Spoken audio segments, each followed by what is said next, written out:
let's just start. I want to talk about your writing background a little bit. Ultimately, I'm just a writer. I would just want to tell stories to my kids about the tooth fairy and things like that. I know that you said you had a background in writing, so I'm curious about that. Yeah, my background is actually, I mean, it's writing, but it's in conjunction with like marketing and PR. So and I have no formal degree in any of this. Like, I just want to throw that out there because I think that's a really cool thing that I'm actually very proud of at this point in my life. Once upon a time, not so much, but at this point in my life, I'm a self-taught person. So for me, I've learned that I am neurodivergent and school was not designed for me. Yeah. It was just really hard. I actually really loved learning. And I learned that when I had dropped out of high school and got my GED. And then I went to a local community college. And, I never got a degree because I just took a bunch of classes that interested me. I actually have enough credits for a degree, but they don't make a degree. Yeah. So, but so it was funny because while I was doing that was kind of when Facebook was coming up and all of this stuff was starting to roll out, like the social media world. And I had been really into blogging at that point. And so I kind of evolved with social media, and I live in kind of a small area. And so I found myself in like a network of small business owners who were like, I have no idea what to do with this. Like, what do I even do? And even marketers, because this wasn't something that they'd learned, unless you came from a web world, it was really unfamiliar. And so I found this niche that I kind of pioneered in my area and built all of these skills. And I'm just a creator. So I do photography, all these things. And so I have a background just writing in that way, and then blogging, obviously. And so fast forward a whole lot of years. And more recently, I found myself, really active locally. So I would do just our local city council meetings, our school board. Like, there was a lot of stuff locally that needed to change. And I have what I've learned is called injustice sensitivity. So like, I cannot handle it, and it's not even that I like freak out or something. It's like my brain can't handle it. Like, I can't let it go. So like, if I hear something that I'm like, this isn't right. So I just have to follow up with it. And so I did a lot of that locally, but then when I think it was September, October, they started releasing, the Epstein files. And I had actually, I'd followed along a little bit. And I had actually learned about a book that Donald Barr had written. Yeah. And if you've read my work, we'll talk about that. That's a whole thing. But that particular book, it was the sci-fi book that Donald Barr had written, and it's insanely disturbing. Yeah. And I was like, there's no way this is real. I was like, this can't be real. And my brain is patterns, right? So I've come from the outside, not familiar with who these people are, really anything. I'm just kind of starting to see it all. Yeah. And so I start kind of seeing all these patterns and thinking, I'm like, this is really interesting. And then I started to write. And so, here we are months later. I've written a lot about Epstein, but in the meantime, I've also been able to, connect with some of the Epstein survivors and really be helpful to them. So it's just, it's been really, like I was just saying, kind of a whirlwind. It's been amazing to be able to use my skills in a way that, are helpful to, as I call us, average informed citizens. Yeah. But also hopefully helpful in even bigger ways. Oh, and it's so great what you're talking about. And it's interesting because so many of my life experience seems to have helped to prepare us for this moment. And I mean, I had a really hard time in college too. I would take semesters off, and I just really struggled to be there. And and when I eventually moved to Peru, and it was just like, so I taught myself Spanish, and it was amazing. Like what you're talking about though is sort of like, it's like, this is the way to do it. It's like every single time, it's like, it's really easy for me now. The other times I tried to learn it was no good. And it's like, then I became really good at it. So sometimes those settings don't work for us, and learning things like Photoshop and all the other things. So I've got my degree in English, but it's sort of like everything that I do is stuff that I had to teach myself in addition to that. Yeah. And then it's just pattern recognition from going up in writing, you're writing these narratives, right? And you start getting Yes. this kind of like, oh, I see the narratives they're trying to pose on me. And it's like, okay, but these things contradict, like bad Yes. editing. And it's, Yes. things like, and the ones that really, my focus lately has been the primaries, getting progressive candidates in the primaries. And it's interesting talking to people like you and like Ellie Leonard, and everybody's coming up the pyramid from different angles, and we can compare what we see. And it's just that level of corruption that surrounds everywhere. Oh my gosh. And well, Everywhere. oh, because the thing that's becoming clear, I've been talking to so many of these primary candidates, and so many of them, first of all, primaries are healthy for a democracy. They Yep. get name recognition for the candidate, and then they can run in other offices. It's really important. They canvass the district, they get people active. But the DNC establishment, and I've been calling them Blue MAGA, they call up candidates that are getting grassroots support and they tell them to pull out. They tell them to quit, which is anti-democratic. I've been hearing this from a lot of different candidates. I haven't got any names yet of who's making these calls, but I'm Mhm. going to keep. Yeah, I like your. This is I injustice. I see the Yeah, evidence of you see it, injustice. right? Like, Yep. I Oh, can't I'm help getting it. It, mad. like, just starts, and I'm like, "Oh, Yes. well." Yeah. Well, and because we gave them all the power, didn't we? I keep saying Mhm. in 2020 we gave Democrats all the power they needed to stop this, and they keep trying to blame us. And it's not that. So I keep my focus right now, the primaries, get progressive candidates in office. I interviewed Francesca Hong of Wisconsin. She just got endorsed by Ro Khanna.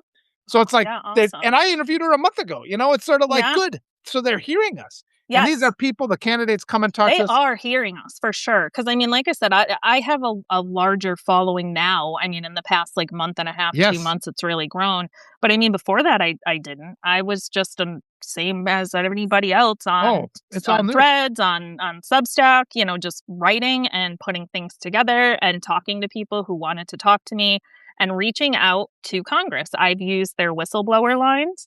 I Oh, have yeah. a couple networks now where I have direct access to the House Oversight Committee, so Oh, I can good. send them things when I find them that I think will be helpful to them. Most all of my investigations are sent directly to them. But Interesting. the thing I was going to say to your point about the whole Democrat extreme left thing, and because I have not traditionally focused a whole lot on politics at more of a national scale. I have always been very focused locally, Yeah, so that's more I have important. it I really, like, it's not even so much that it's more important, but it's more impactful, right? Like, it's like you can actually make a difference running for office or school council or supporting a campaign locally. Like, it really does matter. Like, your vote truly does matter. And so I've done a lot of that, but now I'm starting to finally see the ways where we can have an impact together. Mhm. But the point I keep missing that I'm trying to make is that I am what's called, here in Massachusetts anyway, and I know it's different in every state, but here where I live, we can be what's called an undeclared voter. It's not an independent, and it's not, so I'm not a registered Democrat or a Mhm. Republican, because I have a whole lot of Yeah. fundamental issues with a lot of the because I live in Massachusetts. I mean, they're all, mostly a lot of Democrats, right? And I see a lot of that performative shit. I'm sorry if I'm Yep. cursing. Oh, you're And fine. it's I see through this, because so part of, I think, my gift and curse, if you will, is that I come from a marketing background and a PR background. I am trained to hear what they're like, what is the point when they wrote this Yeah. message? What is it that they're trying to convince me to do? Mhm. And then I almost work backwards. Is Yep. there any merit to it? Like, what's the reason for it? Is it for my benefit or their benefit, or is it mutual? And usually it's Yep. not mutual or for my benefit. So, and then I had been working very hard against General Electric where I live. That This is a whole tangent, and I'll have to do a whole episode on this, but this Oh, is where my Kait Justice name came from. I started advocating for Superfund communities, and these are places that are designated as Superfund sites, and there are thousands of them across the country. And they are so polluted with toxins that they had to be designated and named and managed at a federal level. The problem is the same with everything else. Is the EPA has been captured. mm, I learned the term regulatory capture while I was fighting against the EPA. I have personally filed a complaint against our EPA Region 1 with our Massachusetts Attorney General. And it's just, there's so much. So my point is that I think it's important that I understand the importance of the parties, right? Like I get that. And I know that there's a whole argument with why you kind of have to be loyal or whatever. I can't do that. Like right now, I cannot do that. So that's where I'm at, because you'll hear a lot of people who are like, well, you get the extreme left and they're like, well, they nitpick everything and we're never going to get a candidate that wins. But then you got the other end of it and it's like, well, I'm not going to compromise on this. And then, Yeah. so it's like you end up just fighting about those things again instead of paying. So they're over They here divide doing us whatever. deliberately. Yeah, Yeah. the establishment deliberately divides us. I love what you're saying, and it's like it's interesting because I'm like, okay, I hear that point, and I think we kind of have an approach that's kind of similar. Because one of the first things is this hostility that the DNC has about primaries in general. It doesn't, and it's like you're like that doesn't make sense because if you Hmm. primaries are healthy, They're and we very just healthy. and they want us to just push off that and Hmm. comply or die. And that's why I call them blue MAGA. Because if we don't apply or do exactly what they tell us, even if we have just reasonable questions, and just like you, I'm like, that doesn't make sense. And you have to be able to answer it. And if you can't answer it, then you're not with me. And so we Right. keep doing Yeah. these push. Yeah, go ahead. No, go ahead. Oh yeah. Um, and what's happened is the entire American population has gotten so browbeaten by, the cruelty, the open cruelty of the Republicans, and then just like the kind of smug hostility of the Democrats that people just concede what's possible.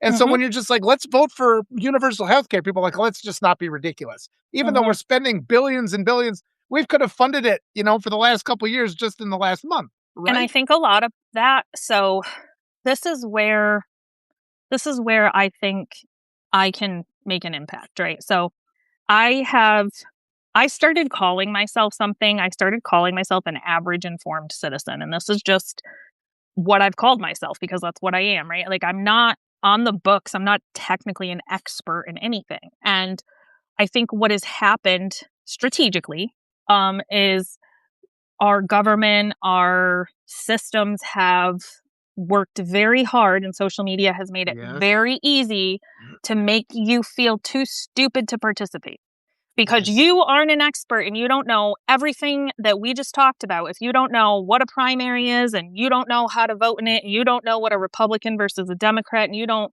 actually know all the details of that, you're too dumb to be here. And that's just not the case. Yes. Like at all. You're too busy to know those things. Knowledge is a privilege. And Yes. most people don't have the privilege to just sit and watch the news and learn and absorb all these things because they're out working three Oh, yeah. different jobs or Economic taking terror. care of Yep. yes, Economic exactly. terrorism, I call it. Yep. And it's completely wrong to shame people for not knowing something, and I hate that, and I just Yeah. I get so upset by that. Yes. Like if you're making ignorant angry comments, that's different. But if you're showing up somewhere and you're asking a genuine question that, yeah, maybe it seems obvious to most people, but they're new here, invite Yep. them. Yep. Find out why they didn't know. Yes. you And know? and the Democrats deliberately don't take any time to help educate people. And this is Yes. something I've noticed because I've been able to talk to all these experts here on Substack, brilliant people with PhDs. I'm just honored and blown away that people take the time to talk to me. But then but the media won't talk to us. Like I know a guy who's a nuclear weapons expert. He was so furious because everything they were saying about the enrichment process was wrong. Like Mhm. everything the government said was wrong. He's like, I was in the military until I retired, and he's like, everything they're saying is wrong. But our Democrats will go and talk to like ignorance factories like Joe Rogan. They'll platform people like Alex T-Pain. Jones. Yes. Yes. So it's like our Democrats refuse to talk to informed, educated people. They refuse to have conversations with people like us, like the sitting ones, but they'll talk to these unserious people and normalize that perspective. And at some point you're like, is it ignorance or is it malice? And I'm leaning more and more into the idea that it's malice. And this is why I've been talking to these progressive challengers because they are happy to talk to us. And through talking to because I got tired of the sitting Democrats not listening to me, I'm like, Mhm. fine, I'll talk to this progressive challenger. They'll go bring it onto a debate stage. And one way or another, we will influence the political dialogue. and make it so people start saying we deserve to have universal health care and not spend 1.5 trillion on the military. Are you kidding me? Like all these things that we just Yep. defer. Yeah, Yep. we have to And turn that. honestly, the Democrats, yeah, the Democrats in part anyway, because they run my state, are why I'm Kait Justice. Because do you know how many meetings I went to and how many emails I sent? I learned that the building that I literally grew up looking at out my bedroom window, right? It was an old GE, General Electric factory where they made transformers and they used something called PCBs. And PCBs are highly toxic forever chemicals and they cause tons of known issues, health issues. It's very damaging. I learned when I started this 2 years ago about that building was completely uninspected and left abandoned for 40 years. And when I asked the EPA, I said, why was it never inspected? It was too dangerous. I was like, are you serious? That's like surrounded by a school Yeah. that sits behind a landfill that's unlined, completely unlined. Um, and Yeah. then the whole thing, and then they are just trying to it's a whole thing. It's really, really, really bad. And there are a lot of very sick people here. And I just could not believe that was the answer they gave me. And not a single person would help me. And that they've let this happen for decades. I mean, since the 80s. We didn't even know until after or right before our consent decree was signed about all this stuff. But the Democrats are the ones who have taken General Electric's money for all of their campaigns Yeah. and voted accordingly to allow for all of this to happen. So that's why when everyone's like, die hard, all these people, like in Massachusetts, we have Maura Healey and Elizabeth Warren. And I'm not saying that they don't do wonderful things. They do. They really do wonderful things. But that doesn't excuse the other things that they're not doing or paying attention to. And it's not something that's new. It's something that's strategically been over the years. So it's really hard for me to just jump on in like that. I'm just like, we need to ask Mhm. questions. We don't need to Yes. hate Yes. people and trash people and drag people, but it's more than time to teach people how to show up and have the confidence to just ask a question. Yes. And it's, I mean, I understand they got a lot on their plate. They got a lot to do and they're active. Absolutely. But Yep. when they have energy then to obstruct people who are trying to do the good work, then I start getting Yes. really upset, Yes. because it's like, and they have time. And that gets back to the DNC calling up these grassroots candidates who are doing great things.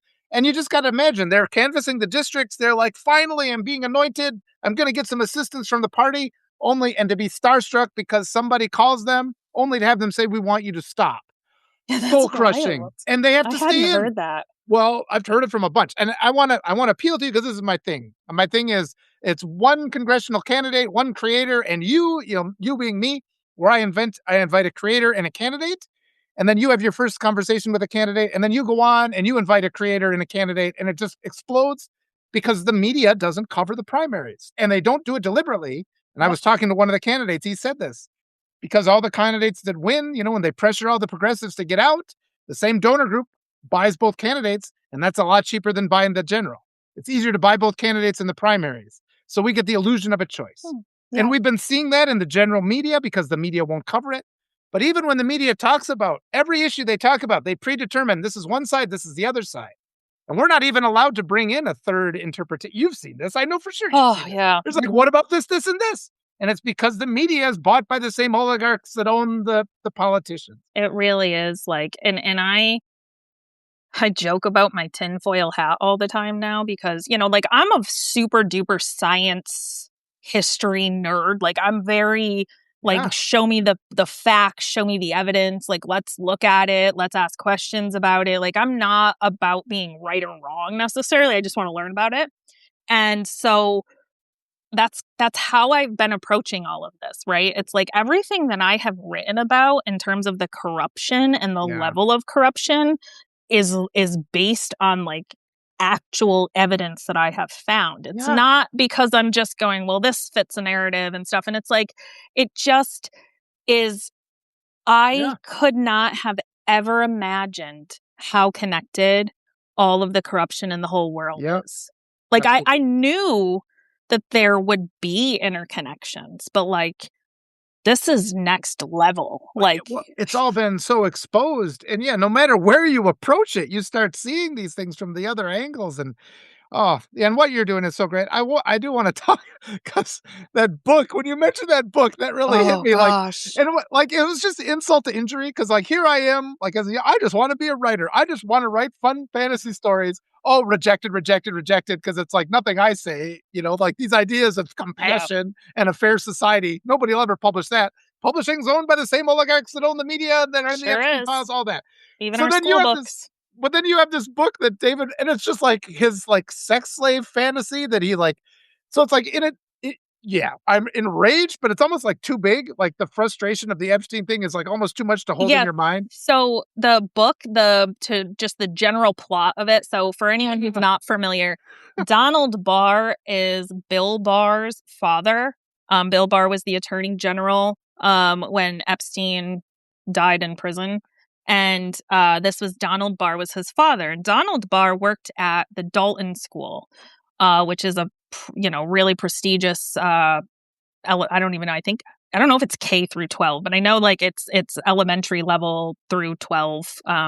And he was supposedly hired by Donald Barr. So there's some time between when Donald Barr actually retired and left and when Epstein started. But there's no way that Donald Barr didn't hire him. There's no way. So anyway, Donald Barr wrote this book called Space Relations. And Space Relations, in just summary, is basically about it's a sci-fi novel about these planets, and there's like a series of planets. Think of these planets as their own sovereign nations. Well, one of these planets just happens to exist outside of that government reach. So they don't have to think of it as international waters, right? They don't have their own laws. And so they traffic children and other Yeah. humans to this planet for, sexual pleasures and also to mine resources. The mineral that they mine is called Weinsteinite. Yeah.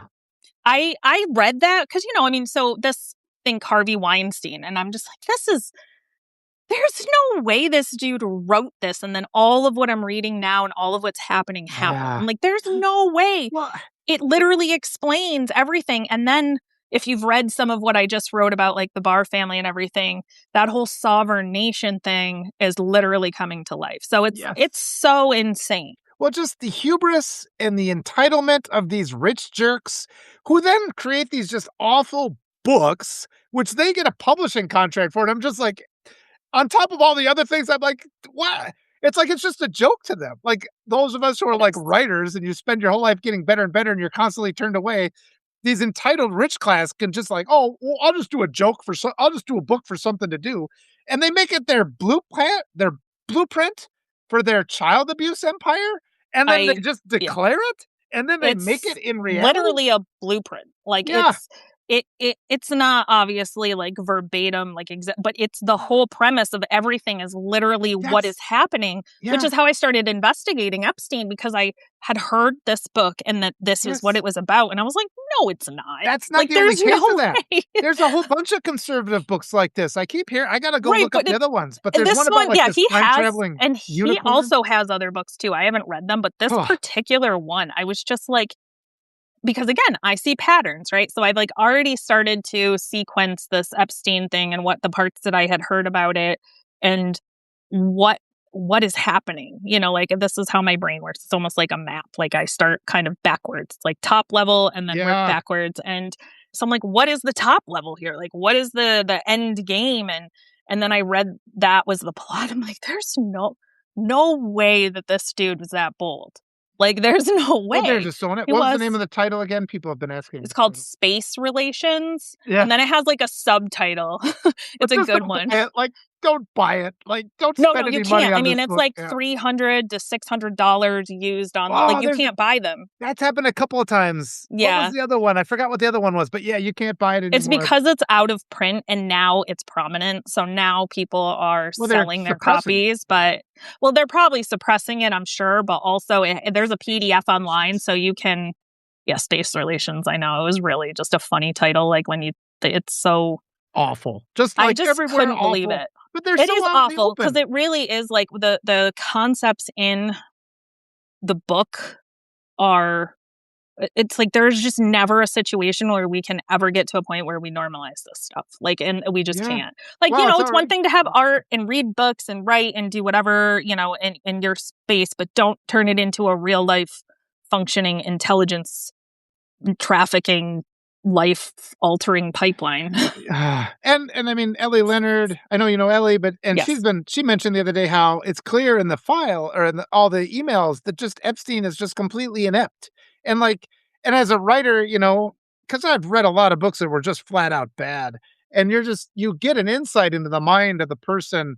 Like this is what I've done my whole life is right, so I can read a book and know a lot more about a person than they intend to reveal. So I'm a little scared to read this book, but Yeah, at there's the a same time, PDF version of it so you can read it and you don't have to pay for it. But as far as Epstein goes, I had actually written a piece about how they built Epstein because I figured out that in his birthday book, there was a couple of letters, and one was from, I think it was from his mother, and there was another one from like a former teacher and stuff. And between this, I figured out that he had taken this trip, which we knew of, like after he graduated high school early.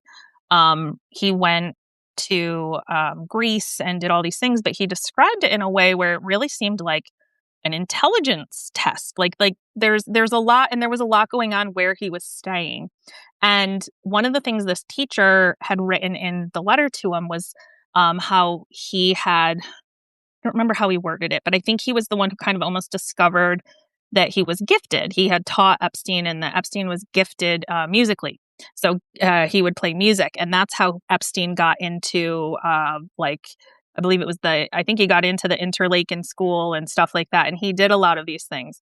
And during the time, the CIA and stuff was running a lot of recruitment operations in the schools throughout the country.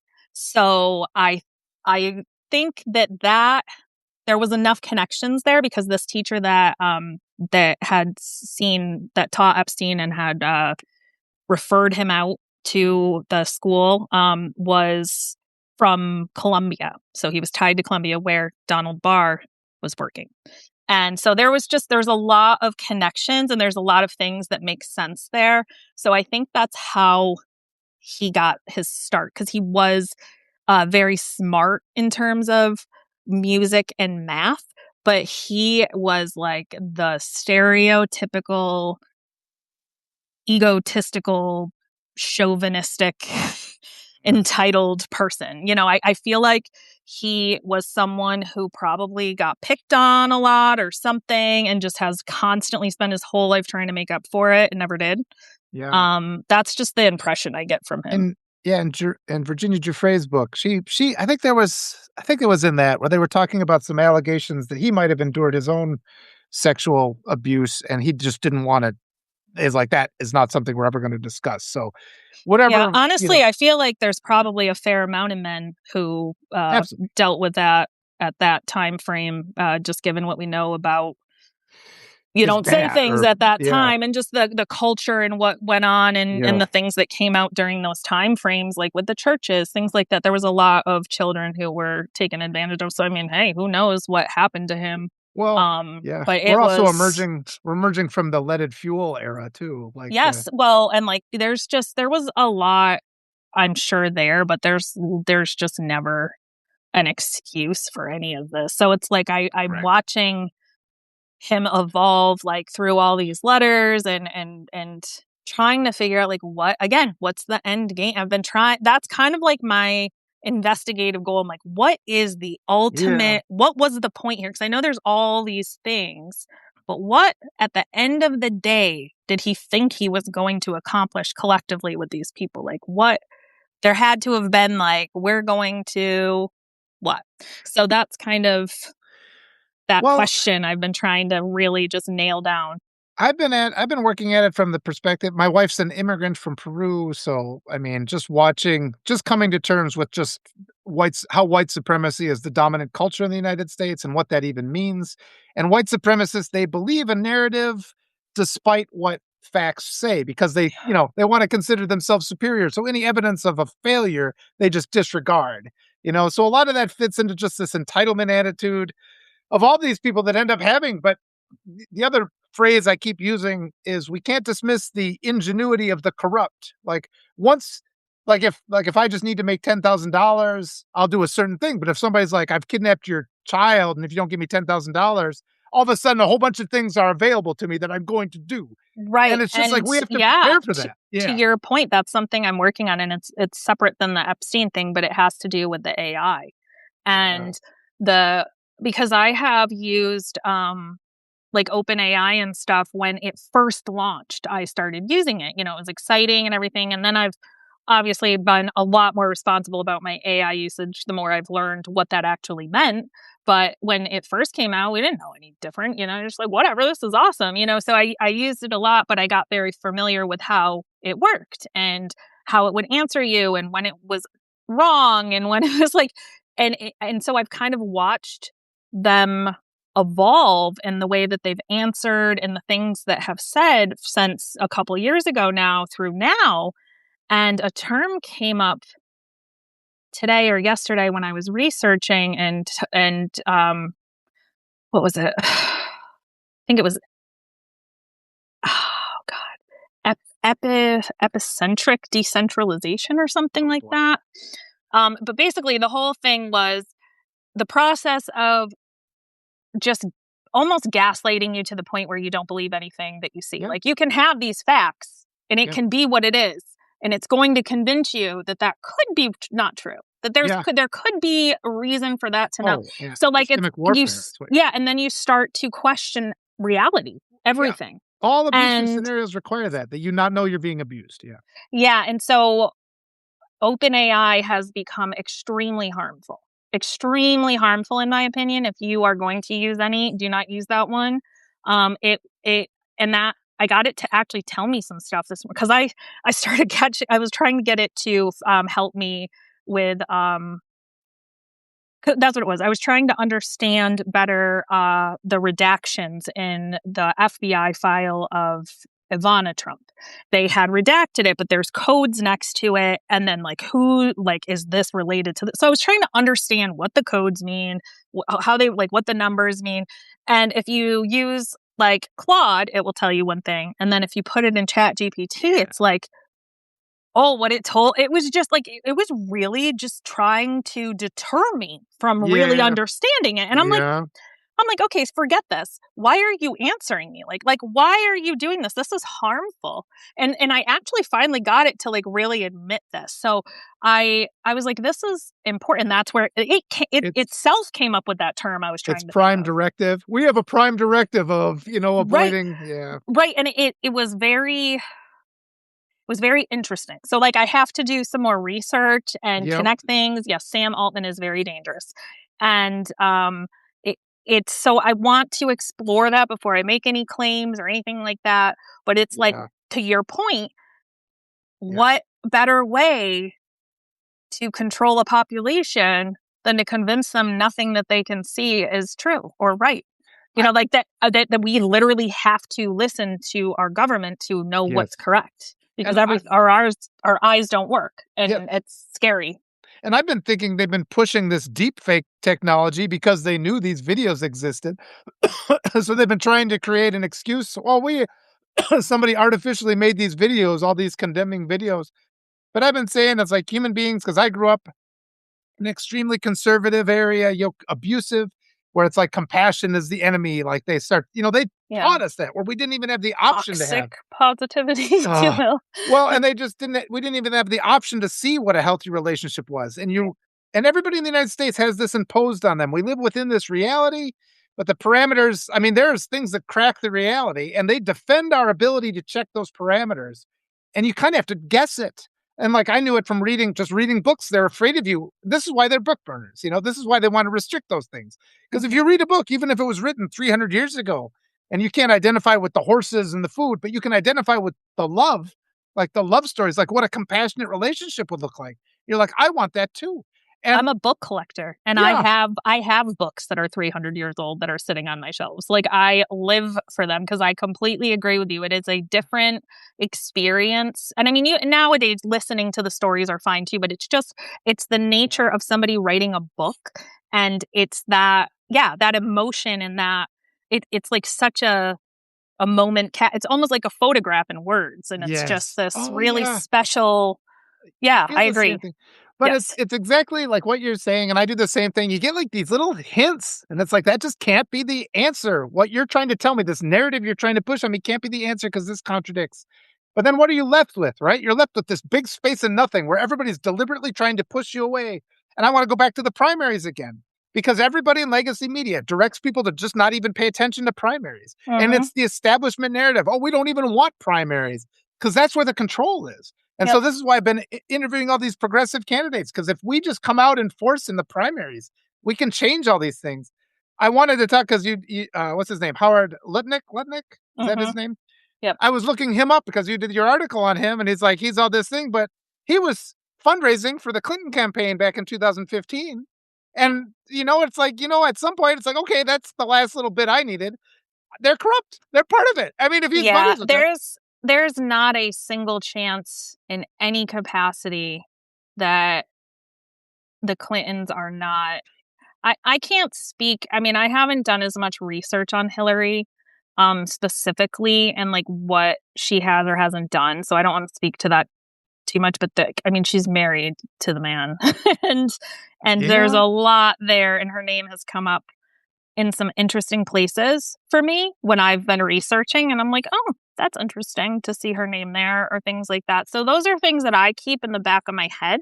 yeah, And then when I find something that's like, oh, it like, yep, it'll start to almost like thread the needle, and like it all starts to come together. yep. And there is I, and I don't, again, I don't like conspiracy theories because it's like there's so much misinformation Well, out we're there. So asking I questions. try. We're still Right. at asking questions. Exactly. And so I come from a position where I'm trying really hard to position the things that I can't say as fact as reasonable questions, because our government, the media, everything has gotten really good at going, well, why, when we're going, well, why did the president say that?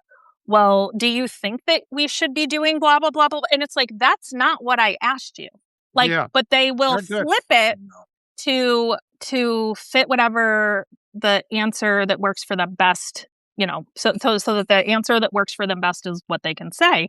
And I'm trying to help people identify that, Yeah, because people are, from the screens, from COVID, from everything, we have just lost a lot of our confidence in being able to go out and speak to people, and to yes. just ask a question or be wrong. That's critical. It's Yes. it's really important that we encourage people to Academic ask a question. I say academic disagreement, and it's Yes, like it's a 'cause healthy thing. We don't yeah, aren't If we all agreed, life would suck. well, and I always say that, it's like, that's why the left doesn't have an echo chamber because we're actually trying to work, and it's like they have deliberately used that to divide us, and you see this among the Democrats where they're just like, "Well, this is the strategy we're gonna do to win," and I'm like, "Well, maybe you've lost 6 elections with that strategy. Maybe we should try something else." "Oh, you're part of the problem. Why are you," and they always accuse me of being divisive, and I always say I turn it back on them. I'm like, "Why don't you model for me what it looks like when to reach across to somebody who doesn't quite agree with you?" It's like, I think you turn it back, and so that's why I call them blue MAGA. Because so Right. much of what the Democrats do, it is exactly the same as the Couldn't agree extreme more. fascism, It's those comply or de extreme ones, and yeah. there's plenty of Democrats, not plenty. There's a couple. There's not plenty. There's a couple. Good ones, you mean? Yeah, Is that what we're getting to? who I think do a decent job at that. So I don't want to go on and say, all Democrats. There are some very Yeah, few members of Congress, and a couple of people who have used their voice, and they do consistently have good things to say. They do Yes. consistently show up, but they are few and far between. And they are the ones that you're talking about that are constantly being shut down. Like, all right, Yes. get out of here And now. Get blame out of here now. I mean, Yes. scapegoating Kamala for the election when they didn't even check the vote, and, I just Nobody did it. recounted it. I just mentioned voter integrity, so I bet you got a lot to say. It's just, yeah, there's a whole lot there, but it's like that came up recently, and I was like, you know what? I don't think I'd ever really thought of it like that, but yeah, they didn't even do like nobody even counted again. We Well, just kind of were like, all right. Not even in Pennsylvania where it was within this threshold. Yeah, Casey, let's just the what do you call it? The Senate race. It was within the threshold of an automatic recount, and he conceded. And he said to save the taxpayers the $1 million it would cost. oh And yeah, it's I just think like I now you're remember that. spending $1 billion a day on an illegal, an unconstitutional war, murdering children in schools, and you were worried about this. It's like it's just bizarre. And the way that the Yeah. Republicans constantly push, the only thing Republicans ever say is the SAVE Act, which is election fraud, purging voting rolls, which is election fraud, gerrymandering. Everything they do is election fraud, and we're not supposed to say, "Okay, we've got some ideas about how to make more secure elections too. Let's go Mhm. check to make sure these machines haven't had malware installed that screws up the count because all Mhm. those machines are owned by extreme right-wing groups." Yeah, funny how that works. Gee, 2020 was rough we for can't even me. ask that. We'll be Yeah. attacked for asking that. I actually didn't.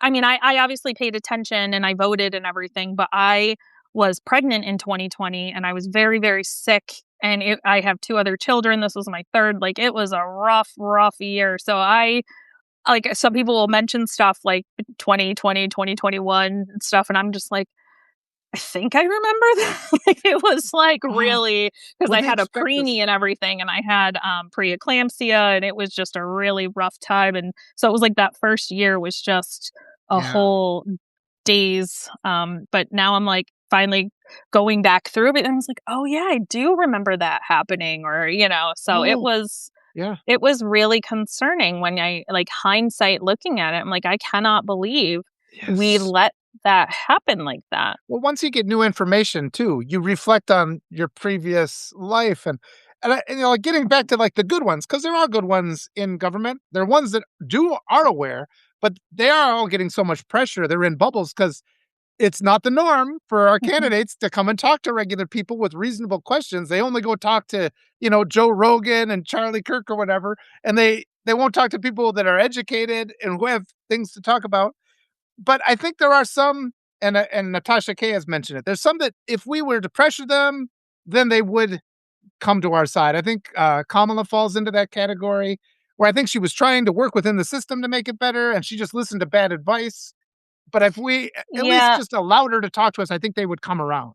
Yeah, and I think from like a marketing PR side of that, when you're campaigning, right? Like, you're thinking about reaching people who It makes sense on the surface. A yeah, lot of what so they, like exactly on the yeah, surface, right? So on yes, the surface, it's like, okay, we want to reach the people that we don't normally reach. yeah, And we know that the people who are Democrats are going to vote for us. We've got those votes. We don't need to appeal to them. The problem is that they're not building the community in the process. It's like you're just yeah, expecting us to show up, but you're not giving us any chance to have any input. And it yes. matters, really, it does. Yeah. And I think I was right. People of integrity can be fooled because you're not inclined to just suspect everybody you're around. And so, but I think once the veil, I mean, we become more powerful. My wife always tells me this. She's like, you give people too many second chances. You always see the best in people. And it's like, I'm okay, the but same once you way. decide, it's like, I've seen it. The old, once somebody shows you who they are, believe them. I'm believing it. And I think everybody, that's what we have to get to. We have to get to the collective mass of the United States to stop listening to the pressure of the DNC because they're not talking to us. It's like those Mhm. representatives are hiding. Why aren't all of our elected representatives out protesting at these concentration camps? You Yeah, know, I don't know. I mean, again, I've never been in Congress in that position to be able to say, "Hey, I don't know why." But I'm at the making an same assumption. time, Yeah, you're more. Yeah, that's well, I just try. This is where my brain. This is just how my brain works. And honestly, I think I annoy the life out of my family with it. no. I think But it's like I always try to pull myself out and read people and the situation and like why. And even if I don't agree with somebody and how they responded or reacted, usually I try to at least understand why they did that. Like, what was their thought process there that even Yeah, got them to that point? Because if I'm going to have any hope of any kind of productive conversation with them, I have to be able to like understand and not make them more defensive, because that's where we all fail. We just like get, like we say the obvious thing, right? Like yeah, the thing that makes sense. And you're just like, but then the other person who already clearly doesn't feel heard and they feel yeah. misunderstood, which is probably why they said what they said. So now you're just Mhm. fueling that, and then everyone's mad and we get nowhere. So it's Well, like, that's fair. But I think too, though, we have faced that, kids are getting raped in these yeah, concentration no, that's camps. a So we're different at well, that's situation. what No, I not mean. that. That's what I'm No, pushing. I'm Yeah. talking. I just mean like with like Congress. In this situation, I don't. What I mean by them is I don't know what all of their options are. Right? I Like think I they don't don't know. know. Yeah, I don't Yeah, think they don't know what's happening. I don't think any of them really all even understand what their options are, because honestly, I keep hearing there's some that are going 25th Amendment and there's some that are going impeach and there's some that go, and it's like, so which one are we pulling for here? Like, because we kind of Yeah. all have to be on the same page. And Yes. I, as an average informed citizen, would look to you for that guidance as our Congress. So it's like I need them to get together. And I don't expect everyone to know everything, but know when you don't know, Yeah, and and know when you need to ask a question, and go ask the fucking question. Like but that's what makes me mad. it is a decision they're making. I mean, they just had that vote on March 5th where they could have stopped the war, and 4 Democrats voted to let the war continue. Why weren't and we're just supposed to forget about that? That's supposed to Yeah. go? The Democrats knew that happened. They didn't make a peep about it. We're just supposed to be quiet. Nancy Pelosi just came out and said, "Watch out for election machine interference in the midterms." That tells me that she knew that there was election machine interference. That's what I suspect. The And they're amount making of this stuff that decision. they knew, there's the fact that they had these Epstein files, right? The Yes, fact they that had they them. had this stuff and these people are all still here is all I need Yes. to know. In my opinion, anybody who has been in office and has had any chance, I mean, because obviously anybody, not all members of Congress necessarily would have been in a position to know that these Epstein files existed. Many of them probably would have at some point, um, because they're in them. But you know, like, but at the same time, there's a lot of high level people and former presidents and things like that who knew this stuff existed, Yeah. and they let it continue because it was beneficial. And And I understand that it's a lot more complicated than that, but that's what it comes down to, what period. yep. And there's also the thing too, it's like it's your first day in Congress and you're gonna just kinda defer to how things are done, like any new job, but Because just you like don't want to look stupid. That's yeah, where it comes back to. People are yeah, like, I don't want to look dumb. It's like, yeah, look dumb. yep. Ask the question. Well, Like it but the doesn't make level of sense. Ask the corruption though, question. because what Yeah. they're up against is this level of corruption, and the establishment wants to control this narrative. And some of these people that are because it's malicious. If you call up a primary candidate who is going door to door canvassing a district and you tell that person to withdraw, that's malicious. And they're doing it as if, well, this is the best thing for the party. It's the best thing to protect what, you know? Willful ignorance is malicious. Yeah. Whether they like, if that's the only logical thing I can come up with for anyone who was in Yeah. any kind of senior position in the past 20 years Mhm. to have not made arrests and done more, Yeah. is willful ignorance. And that is horrible. You're But pressured. Yeah. I mean, that's the only thing I can come up with, because what I have read myself as someone who is not, I had no job. This was not anything anyone asked me to Yeah. do. But I'm like, what the hell are they doing? Like, how is this stuff Yes. here and nobody's doing anything? So that's where we all came in. Me and I had connected with Ellie because people started tagging Ellie. They're like, you need to read Ellie's stuff. And I was like, awesome, more people. And so I Yeah. started talking with Ellie. And so now Ellie is like one of the first people that I go to when I find something. I'm like, hey, what do you make of this? Or what do you think of this? Or, and it's just really refreshing to have people who like genuinely care and they're Yeah. really trying to find things in a way where we're not just making more noise, we're actually trying to make a Yes. difference. Yeah. Well, we gotta push back on so many of those narratives where people come out at us, and I mean, I'll have you if you have time, and I'll invite you on to talk to some of these candidates with me because I think that's so important. Just Yeah.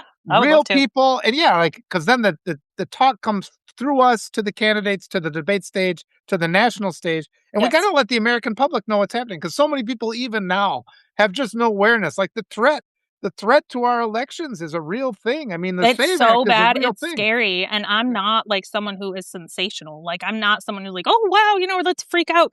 This is something to get really nervous about. This is a big deal. They're literally trying to roll us back to when women had no rights, and that's the purpose of all of this stuff that they're doing, and it's just very, very scary, but back to what you're saying, like, people don't have the awareness, and that is by design, Mhm. like, when you are not able to give that even if you have the time, maybe you don't have the mental capacity to absorb, like, you just can't do it, and I feel that, and so I think it's so important that we really make an effort to let people know there's no shame. If you don't know what we're talking about, Oh, please yeah. ask us. I'm Absolutely. so happy to explain to you and invite you to the conversation, point you to something. Ask. There is no shame in not knowing because when you ask, chances are 5 other people didn't know either. Yeah. Oh, that's such a great thing to say, and yeah, and I always like to everybody's activism looks different, everybody's It comfortable does. doing different things, and we don't wanna shame people that way, and I hadn't thought about I figured by the people that have found us have been in this fight for a little bit, but I want more help because what we're saying is these are just rational, reasonable conversations, questions that need to be answered. Yes. We need to make it's like the Democrats can't have this attitude like, "Well, I assume the elections are fine." It's like, "You guys, you have to be deliberate." 'Cause and Right. it's almost like they're complicit in letting the elections be stolen. Willful ignorance. Yeah. Yeah. It's what it is. That's why I had made something that I'm calling the Citizen Investigator Toolkit, and it's free if you need it to be. So like it's a pay what you can thing. So if you want to pay for it, cool. If you can't afford it, put in 0 and download it. But there's two different PDFs that you can get. One is almost like an ebook style, and it just kind of walks you through what some of those resources are. Where like how do you even start? Like if you have a question about your community, like, hey, our city budget's weird. Yes. Like, what do I Yeah. even do about that? So it Look just in kind of gives you some starting points, and then there's a companion little workbook that just has awesome. some like forms and things to help you keep track of your information, so that way, if you're going to a city council meeting, you can Yeah. come prepared. Like, I have this information. These are my intelligent, educated questions because I'm not an Yeah. expert. And Yes. this is what I could find. And please help me with the rest. And so that's kind of the point of it. And it's really simple. And I'm just hoping it will give people enough confidence to start asking questions. Where can we find that resource? It's on my Substack. I don't know if I think I have it categorized under like resources, but it's just the Citizen Investigator Toolkit. Oh, I've been talking with the Citizens Impeachment Group. They're a collection of like 130, 150 congressional I think I've candidates. heard of that. Yeah. I'll have to have you talk with Kira. And it's this is I keep telling people, like, this has been the hardest couple years I can remember in my whole life, but the silver lining has been being able to meet great people like you, and it's just sort of like, "Oh, thank God you exist. Thank It's God." refreshing, right? Like, I Yeah. feel the same way every time I do one of these, lives just talking to other people and, like, the We're comments, and like, then I "Ah!" yeah, it's just so refreshing, and, like, when I publish something and the comments or the messages that I get and things, and I'm really bad at responding to my messages because there's the DMs, and then there's the Ah, the I do direct my ones best, and and the it's wonderful. requests, and then it's like there's, like, 4 different inboxes, and I can't keep track of it, so I'm working on that, but it's like I really like, I don't take it for granted. I love the messages, and it is so refreshing to be like, "Oh, there's so many people who do care." Yes, and we just need that direction. We gotta seize on this moment, and like I said, I'm gonna continue to interview these progressive candidates. I just want people to know they have an option besides the 2 options that are presented to us, and I think if we gotta crack the narrative, though.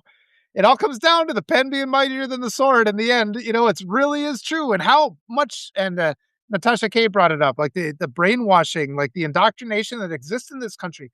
You are allowed always to ask questions, and I've been in Always. classrooms too where I asked questions that got yelled at. And I'm just, nope, Me too. time to Every time stop. I was always that kid. Because I had to go to CCD. Like I'm Buddhist, so like I love Jesus, but we're Buddhist, and so but growing up, I had to go to CCD, and I was the kid who got in so much trouble because they'd say something and be like, well, why was that like that? But Like, why did yeah, that happen? Well, why, and they just, no, you don't ask those questions. Like, they were like horrified. And I'm like, but yeah.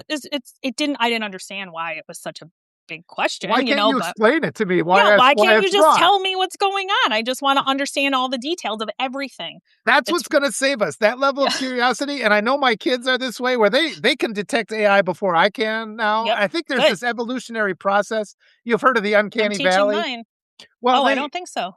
uncanny valley is the more something looks like a human, the more we like it until it's like 80% like a human and then we'd hate it. That's the valley. Like the graph looks up and then Ah, the that makes valley is sense. down. Mm-hmm. And it means that at some point in human evolution, something that looked similar to a person was a predator. So we developed this thing like, oh, and that's happening now with AI, where I'm getting them. Elizabeth Silic LaRue wrote like she wrote this post and it was mocking all these AI posts we see. Like it's not evolution. A weird thing happened to me. I was trying to read it. My brain just turned, I couldn't read what she'd written. And I'm just like, ugh. It was like, and I really had to, and even when I was like focused on it, and it's sort of like announcements at school, I just can't listen to Yep. them. Like Yep. there's nothing in this I need to know, Yep. and my brain just shuts off. So we do develop the same as with advertising. You're watching TV and you're Yep. like, that's Tune it lies, and your right brain. out. So this is why we're gonna win, everybody. We're kind of closing in on the end of the time, and I'll give you time for a final thought. But this is why we're gonna win, because these tech bros, they think money can do everything. They think it can program us. We know what's true. We know what's authentic. We have truth on our side and we have the numbers and we have that evolutionary capacity to disregard things that are harmful to us. It's already taking place and we're not going to be programmed by their bots and their AI videos and all of that. We just have to fortify, find community, vote our heart in the primaries, and please spread all these wonderful interviews. Yeah, I'll turn it over to you. Any last thoughts as we finish up your time here? Um, no, just to your point about the whole recognition of the AI stuff, I think that that's going to be such a vital, important thing, especially Yeah. for our children. I have 3 kids myself, and my next ebook, the next resource that I'm making is, so I do this thing sometimes randomly when I feel like it. It's called the Spin Downwind. And so it's just a post where I take, like 3 or 4 headlines about the same thing from different outlets, and I just kind of explain the psychology of the headline. Like when you read this, what is the goal here? What are they invoking? What do they expect you to feel Oh, before yeah. you even read it? Mm, And then it's the whole point is just to kind of strip it down to like, what is the actual news yes. here? Yeah. And then here's the headlines and how they spun them to you. And so it's just to help people start to Yes. recognize that. So it's not so much that I'm telling you that they're trying to corrupt you. I'm just helping you recognize the tactics. Yes, and you need to do one on how the bots divide us, 'cause Yes, it's Rachel. all the same thing. Like they have the full campaigns with objectives. Yeah. It's terrifying. It's Well, terrifying. Yeah. Rachel of This Woman Votes, she mentioned it, where they'll start like they'll 'cause I get bot swarms. I write an article about something important that the oligarchs don't want people to pay attention to. You get 500 comments attacking you, and they're always framed the same way. They start out with, like, just an insult that they hit you, and what they wanna do is they wanna put you from your rational mind into your angry mind or your Yep. fear mind, and so then you're like and then you write something and you end up getting banned from the platform because you get enticed and pulled into this argument. So Right. that is a common tactic, but once you know it and once you see it, and Yep. the rhetoric, the rhetoric of abusers is something everybody has to be familiar with. And I know most people just apply it. If you've been in an abusive relationship with a spouse, with a family member, whatever, everything you learned to get out of that relationship is what you need to apply to the media today and to our political structure and all those different things. Go ahead. Yes. Epistemic Epistemic warfare. Yep. warfare. Yeah, that's exactly what I Rachel, was saying brilliant. earlier. I was Yeah, love saying that. epistemic decentralization. Remember, that's what I was saying earlier. That's the topic of my whole next AI investigation. So Oh, your articles are so rich. It takes me 5 or 6 times to read them just to get all the information out of it. It's I'm wonderful. glad. I'm glad because I try to write it in a way where you can do that because I just feel like these are such rich topics with so many different things that we're not supposed to understand. So I Yeah. try really hard to like almost put it into like this, here's what the point is, here's the information, and here's how it all connects back so that you can get it, and then hopefully the next time you read it again, it's like, "Oh, okay, it clicks a little bit more," Yeah, because it it's is so a lot. important. Well, I tend to write just these kind of, like, snarky things to kind of but just trying to, like, shift people's brain just a little bit. It's like, "What about this?" So maybe I'm Yes. preparing them to go and read your content a little bit more. What's the name of your Substack again, just for people listening? It's just, Kait Justice at Downwind of Truth. Okay, and you can be found on Substack is the Substack primary and place? yeah, and then I'm also on Threads. I have a whole lot of followers there, so we have fun. And it's Oh, just good. the Kait Justice over there, so we have a lot of fun there. It's been a really wild couple of months. I Oh my was goodness. just Yeah. not anybody, and now I have people messaging me going, "Oh, someone sent me your work and I told them I knew you," Good. and it was so weird. I'm not prepared for this. So, Well, it's yeah, exciting. I'm very, grateful and it's exciting, but it's just this is not anything I'm used to, so. and well, mine's, I'd rather be writing, Walter Ryan on Substack, and I'll pick a couple. I mean, if you wanna join to help amplify a couple of these political candidates like Francesca Hong, like I said, Ro Khanna just endorsed her. Emily Bergey's running in my district here in Wisconsin. Yeah, I let mean, me anything you know. can do to Just help send them. me, some names of them and some dates and stuff, and if Well, I'll there's something join I with can. you. It'll Yeah, be the yeah, 3 of us. and Yeah. I'll see if I can, join you with those. We have the power to change our government. We still have that power, and I really appreciate you. This has been fun, and the next time we talk, we'll talk about our, young adult creative writing instead, Yes. We'll talk hopefully. about the fun, light fiction stuff that we're doing, yeah. Well, thank you for having me. It was a lot of fun. I love this. This is great. So, yep, keep doing what you're doing. You're a superstar, and thanks Thank to everybody in you. the chat. Thank you, Alright, guys. Bye. bye. Oops, there it went. I didn't end, she just jumped off, okay.